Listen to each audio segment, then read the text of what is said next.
রাস্তার শ্যারিংভূমি উত্তোলন করা হয়েছে। এখন রাস্তার উপর থেকে বালি অপসারণ করা হচ্ছে। পরবর্তীতে বালি বের করে এর উপর খোয়া ফেলানো হবে। মূলত অবস্থায় এই রাস্তায় বিনায়কপুর হাটের রাস্তায় ভারী যানবাহন, মালামাল সহ ভারী যানবাহন আপাতত চলাচল সাময়িকভাবে বন্ধ। বিনায়কপুর হাট অথবা বাজারের রাস্তায় আসতে হলে গয়হাট্টা হয়ে ঘুরে আসবে।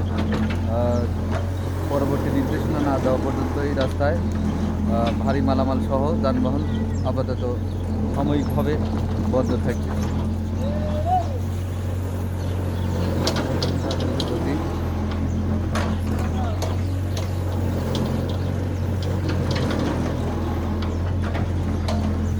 বালি অপসারণ করে বের করা হচ্ছে।